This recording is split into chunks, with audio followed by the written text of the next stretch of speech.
मुझे यूँ महसूस होता है कि शेख रशीद साहब की ख़वारी के दिन शुरू हो चुके हैं। कभी वो इधर आ रहे हैं, कभी वो उधर आ रहे हैं, कभी उसको उनके ख़िलाफ़ वहाँ पे केस हो रहा है, कभी उनके ख़िलाफ़ वहाँ यहाँ पे केस हो रहा है। उनको घुमाया जा रहा है, उनको फहराया जा रहा है, उनको दौड़ाया जा रहा है। अब ज़ाहिर है कराची से वो क्यों बचना चाहते थे, ये बात भी अब ज़ाहिर है कोई बहुत ज़्यादा पोशीदा तो नहीं है। वो नहीं चाहते थे कि किसी ऐसी जगह जाएँ जहाँ पाकिस्तान पीपल्स पार्टी की हुकूमत हो, जहाँ पे जरदारी साहब सांस लेते हों, जहाँ पे जियाले मौजूद हों, क्योंकि शेख रशीद साहब को पता है कि अगर ये पाकिस्तान पीपल्स पार्टी के हत्थे चढ़ गए तो पाकिस्तान पीपल्स पार्टी इनके साथ करेगी क्या। तो उनको अपने अंजाम का अंदाज़ा था, इसलिए वो बार बार उनकी कोशिश थी कि पुलिस उन्हें कराची ना पहुंचा सके या ये कराची से बच सके। लेकिन ये जो इनके खिलाफ धड़ाधड़ केस बन रहे हैं, कभी रावलपिंडी में एफआईआर हो जाती है, कभी आपारा में एफआईआर हो जाती है, कभी कराची में एफआईआर हो जाती है, कभी मरी के अंदर एफआईआर हो जाती है। तो इसका मतलब ये हुआ कि आप एक जगह से निकलेंगे तो दूसरी जगह चले जाएंगे, दूसरी जगह से निकलेंगे तो तीसरी जगह चले जाएंगे। और ये याद रखें कि शेख रशीद इन सारी चीज़ों को भुगतने के लिए नहीं बने हुए। ये बहुत नाजुक हैं, ये बहुत ही कमज़ोर आदमी है और ये बड़ी जल्दी घबराने वाले, डरने वाले आदमी हैं। जब ये रावलपिंडी जेल में थे तो मैं एक बार वहाँ पे जेल मुझे जाने का इत्तफाक हुआ, तो वहाँ पे जो डिप्टी सुपरिटेंडेंट थे, मैंने उनसे पूछा कि मुझे ये बताएं कि आपके पास बड़े पॉलिटिकल केसेस आए होंगे, बड़े ही पॉलिटिकल आपके पास मुलज़म आए, तो सबसे कमज़ोर मुलज़म कौन था। तो सब ने, बल्कि पूरे अमले ने, वहाँ पे जितने लोग मौजूद थे, उन्होंने कहा शेख रशीद साहब से ज़्यादा कमज़ोर आदमी हमने जेल के मामले में किसी को नहीं देखा। वो यूसुफ रज़ा गिलानी साहब की बड़ी तारीफ़ करते थे कि यूसुफ रज़ा गिलानी साहब के अंदर बड़ी एबिलिटी है, उन्होंने जेल बड़ी इज्जत के साथ भुगती है। और उनको अगर ये बता दिया जाता था कि रेड लाइन है, आपने उसके ऊपर पाँव नहीं रखना, तो वो नहीं रखते थे। लेकिन शेख रशीद, उन्होंने कहा जी दिन रात रोते रहते थे, सुबह दोपहर शाम 3 वक्त वो रोते थे, जैसे डॉक्टर की दवाई होती है। और छोटी सी बात भी होती थी, फ़ौरन ये कहते थे कि मेरी होम सेक्रेटरी से बात करवाएं या होम मिनिस्टर से बात करवाएं। और वो दौड़ पड़ते थे टेलीफोन की तरफ, और उनकी आहोसारी नहीं रुकती थी। कभी उनको पंखा जो होता तेज़ चाहिए होता था, कभी उनको एसी चाहिए होता था, कभी उनको ठंडा पानी चाहिए होता था, कभी उनको गर्म पानी चाहिए होता था। तो कहा कि वो हर वक्त उन्होंने हमें आगे लगाए रखा और बड़ा ही हमने मुश्किल वक्त गुजारा है जितना अरसा शेख रशीद साहब जेल में रहे। तो शेख रशीद साहब जेल से घबराते हैं, वो ज़ाहिर सख्तियाँ बर्दाश्त नहीं कर पाते। तो अब उन्हें महसूस ये हो रहा है कि उनके साथ बड़ा सख्त सलूक हो रहा है, कभी इधर ले जाया जा रहा है, कभी उधर ले जाया जा रहा है। और इसके साथ साथ उनका ये ख्याल है कि इसी आमदो रफ्त में कहीं अगर इनकी जान निकल गई तो 5 जिम्मेदार होंगे उस इनके इंतकाल के। एक उन्होंने कहा राना सनाउल्लाह साहब हैं, दूसरे उन्होंने कहा बिलावल भुट्टो हैं, तीसरे उन्होंने कहा आसिफ अली जरदारी हैं, फिर चौथे उन्होंने कहा मियाँ शहबाज शरीफ हैं, पाँचवें उन्होंने कहा कि मियाँ नवाज शरीफ हैं। साथ साथ उन्होंने अपने वकील के ज़रिए ये भी कौम को पैगाम दिया कि मेरे ख़िलाफ़ वही लोग ये सारी कार्रवाई कर रहे हैं जिन्होंने आज़म स्वाति के ख़िलाफ़ साजिश की थी या आज़म स्वाति के साथ बदसलूकी की थी। तो इसका मतलब ये हुआ कि आज़म स्वाति साहब तो ज़ाहिर है इस्टेब्लिशमेंट को ज़िम्मेदार करार देते हैं, तो क्या शेख रशीद साहब भी गेट नंबर 4 को इसका ज़िम्मेदार करार देते हैं? अगर करार देते हैं तो फिर ओपनली बात क्यों नहीं करते हैं? ये अगरचे मगरचे यूँ के चूँ चुनाचे क्यों करते हैं? ये बात करें ना, ओपनली बात करें। लेकिन मेरा ख्याल शेख रशीद साहब ये काम भी नहीं करेंगे। उन्हें पता है कि ये वो रेड लाइन है जिसके ऊपर पाँव शेख रशीद साहब को कम अज़ कम सूट नहीं करता। तो शेख साहब आने वाले दिनों में मेरा ख्याल ये है कि मज़ीद ख़वारी बर्दाश्त करेंगे। गो मैं इस चीज़ के ख़िलाफ़ हूँ, मैं दोबारा कहता हूँ कि मैं इस चीज़ के ख़िलाफ़ हूँ। सियासी मुकदमात नहीं होने चाहिए किसी पे भी, और अगर किसी ने कोई जुर्म किया है तो डेफिनेटली उसको सज़ा मिलनी चाहिए। लेकिन ये जो बयान दे के उन्होंने कह दिया कि इमरान खान की तरफ से कि इमरान खान साहब को कत्ल करवाना चाहते हैं आसिफ अली जरदारी साहब, तो इस पर केस नहीं बनता था, और अगर केस बनता था तो इमरान खान साहब के खिलाफ बनता था। तो जो मेन इल्ज़ाम लगाने वाला शख्स है उसके ऊपर तो कोई मुकदमा भी नहीं बन रहा, ना उनकी गिरफ्तारी हो रही है। और शेख रशीद साहब को और कभी शानदाना गुलजार साहिबा को और कभी किसी को गिरफ़्तार किया जा रहा है। तो ये मेरा ख्याल है ज़्यादती है। अगर आपने गिरफ़्तार करना ही है तो इमरान खान साहब को गिरफ़्तार करें, और अगर आप ये महसूस करते हैं कि केस गलत है तो फिर इस किस्म के गलत केस जो हैं उससे शेख रशीद साहब की मकबूलियत में इजाफा तो हो सकता है, लेकिन शेख रशीद साहब को आप ज़्यादा नुकसान नहीं पहुंचा सकें। दूसरी एक चीज़ जो पिछले 3 दिनों से सोशल मीडिया पे बहुत वायरल है, वो फवाद चौधरी साहब का एक क्लिप है। वो काशिफ अब्बासी साहब को शो में फवाद चौधरी साहब थोड़े से आपदीदा हो गए थे, उन्होंने अपने बच्चों का जिक्र किया था। पहली बात तो ये कि जब फवाद चौधरी साहब के खिलाफ केस बना था तो आपने देखा होगा कि मैंने 2 वीलॉग किए थे फवाद चौधरी साहब के लिए, और उस वक्त मेरी ये प्ली थी कि फवाद चौधरी के साथ ये सलूक नहीं होना चाहिए, ये ज़्यादती है।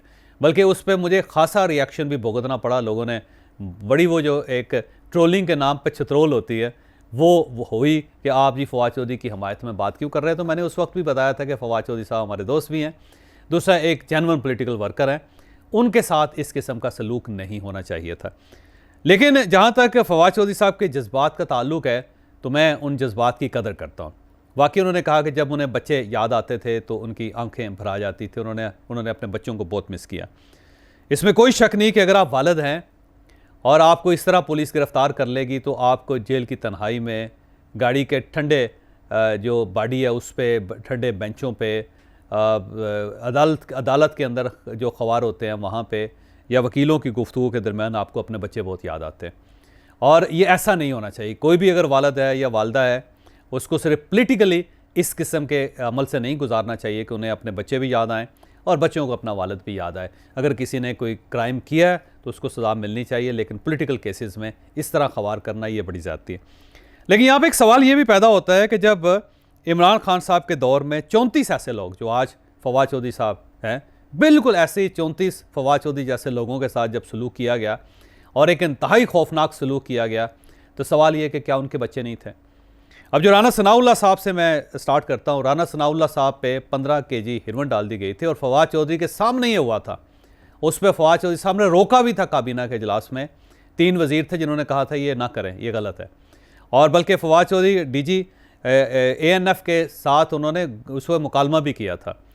लेकिन इसके बावजूद गवर्नमेंट ने इमरान खान साहब के कहने पे ANF ने और पुलिस ने उनको गिरफ़्तार कर लिया, राना सनाउल्लाह साहब को। अब सवाल ये कि क्या राना सनाउल्लाह साहब के बच्चे नहीं हैं? क्या उनके नवासे या नवासियाँ नहीं हैं? और वो भी तो बहुत छोटे हैं। और जब उन्होंने अपने नाना को एक हेरोइन के केस में जेल के अंदर बंद होता हुआ देखा होगा तो क्या उनका दिल खून के आंसू नहीं रोया होगा? क्या उनको तकलीफ़ नहीं हुई होगी?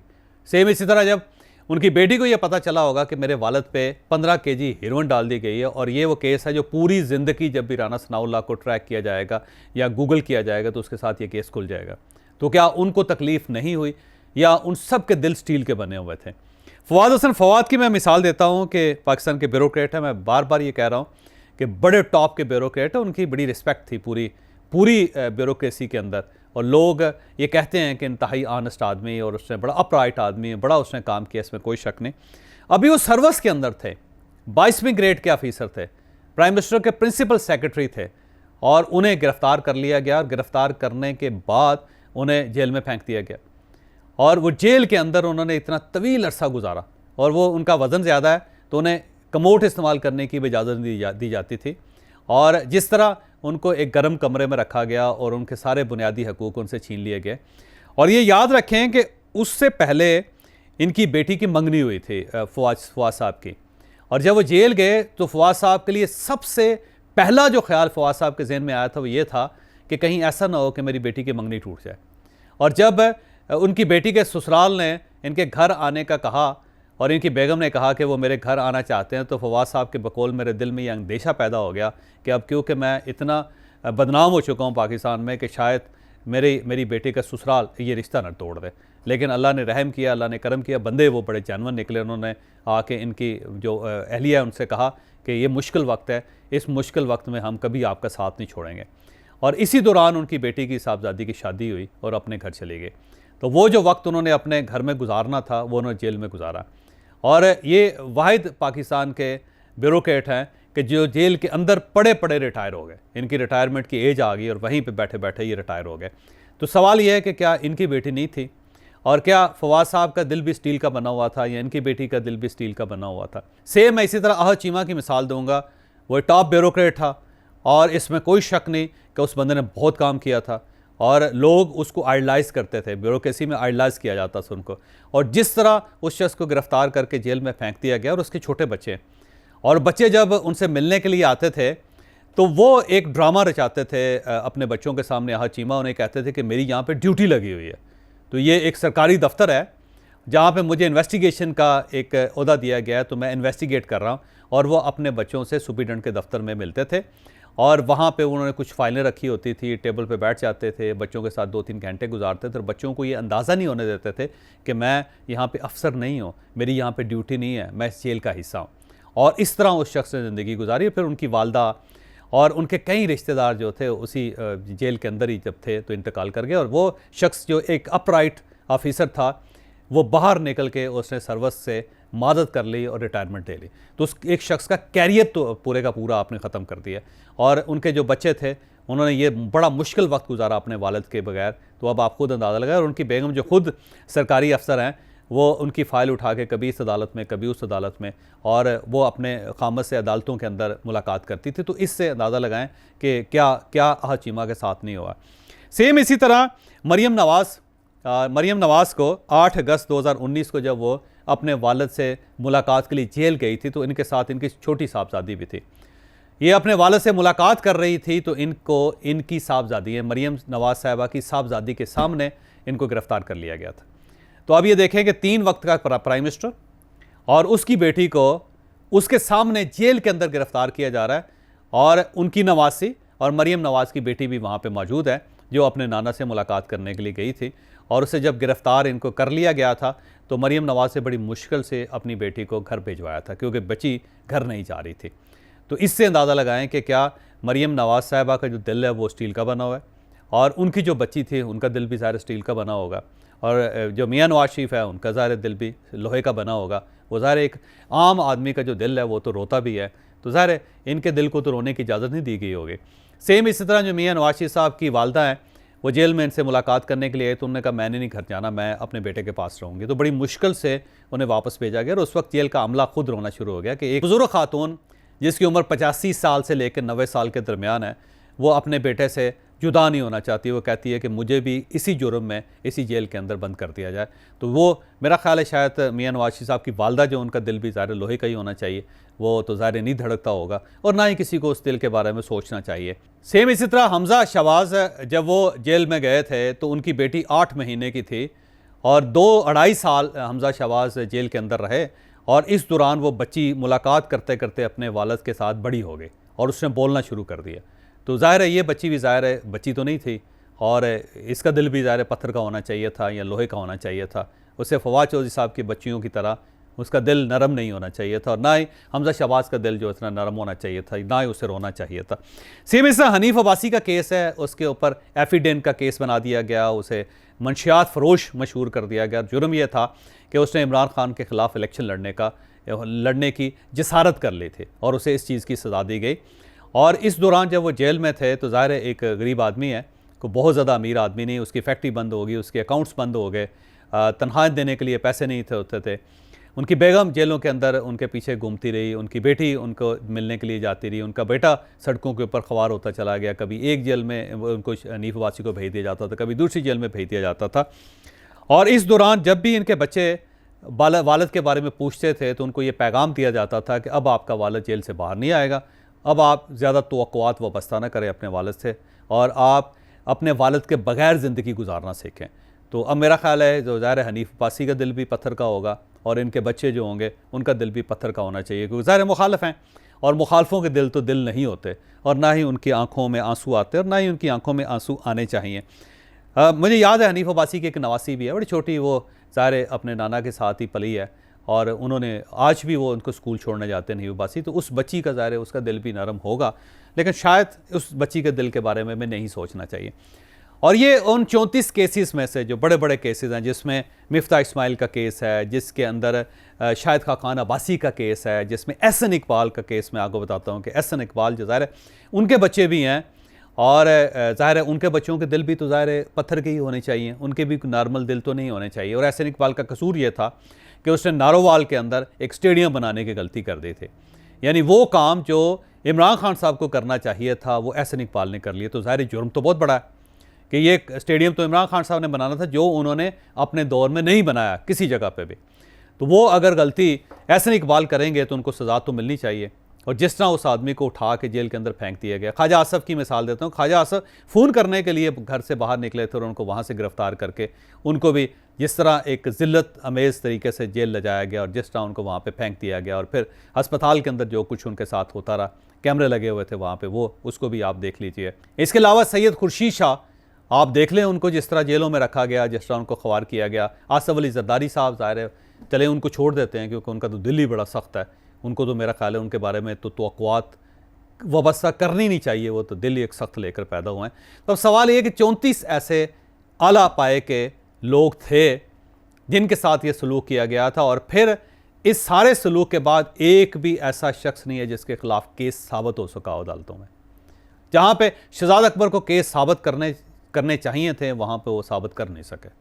तो अब सवाल यह है कि इन लोगों के साथ जो सलूक हुआ, कि आप इनको उठाते थे बगैर जमानत के 90 दिन के लिए, इनको उठा के जेल में फेंक देते थे और फिर आप उनकी ज़मानत लगने नहीं देते थे, और जब ज़मानत का लगने का टाइम होता था केस का, तो जजेस को फ़ोन आ जाता था किसी न किसी तरफ से, और फिर ये जो हेयरिंग है वो पेंडिंग हो जाती थी।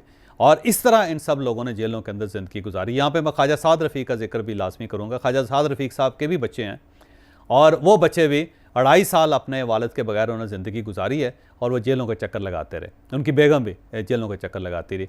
तो ये सारी जो चीज़ें हैं, इसको अगर सामने रखें तो मेरा ख्याल ये है कि फवाद चौधरी साहब के जो आंसू हैं, वो पूरी पॉलिटिकल लाट को इसका ख्याल रखना चाहिए। इनको सोचना चाहिए कि जब तक कोई जुर्म ना हो, किसी को गिरफ़्तार नहीं होना चाहिए, और गिरफ़्तार करने के बाद उनके बच्चों को रोना नहीं चाहिए, और उनके बच्चों के आंखों में आंसू नहीं होने चाहिए। तो ये फवाद चौधरी साहब ने सिर्फ 3 दिन तकलीफ़ बर्दाश्त की है। जो लोग 2-2, 3-3 साल तकलीफ़ बर्दाश्त करते हैं, उससे आप इसका अंदाज़ा करें। तो मैं जराइम के ख़िलाफ़ हूँ, जराइम के ख़िलाफ़ होना चाहिए। अगर किसी शख्स ने किसी मुल्क को नुकसान पहुँचाया है, उसने किसी की रकम चुराई है, तो उसको उसकी सज़ा मिलनी चाहिए, लेकिन पॉलिटिकल मोटिवेटेड केसेस नहीं होने चाहिए कि आप सियासी गंद को, सियासी तकलीफ़ को, सियासी दुश्मनी को आप अदालतों के अंदर, जेलों के अंदर धोना शुरू करें या वहाँ पे नुकसान पहुँचाना शुरू करें। ये ज़्यादती है, क्योंकि आज अगर इमरान खान साहब को गिरफ़्तार किया जाता है और इमरान खान साहब के साथ ये सलूक किया जाता है जो मियां नवाज शरीफ के साथ हुआ था, तो मैं पहला आदमी होऊंगा जो इस पर एहतजाज करूँगा, क्योंकि इमरान खान साहब के भी बच्चे हैं, और उन बच्चों को भी अपने वालिद को बेहतर देखना चाहिए। उनका हक़ है कि वो लंदन में ही क्यों ना बैठे हों, उनको पाकिस्तान से अपने वालिद के बारे में अच्छी खबर मिलनी चाहिए। उन्हें लंदन में बैठ के अपने वालिद के बारे में तकलीफ़ नहीं होनी चाहिए। इमरान खान ने अगर कोई गलती की है तो आप सॉलिड केस बनाएं उसके ख़िलाफ़, पॉलिटिकल केस ना बनाएं उसके ख़िलाफ़, क्योंकि ये जो एक दौर है उससे हर वालिद की आंखों में आंसू आते हैं, जिस तरह फवाद चौधरी साहब की आंखों से आए, और हर बच्चे का दिल रोता है जिस तरह फवाद चौधरी के बच्चों का दिल रोए थे।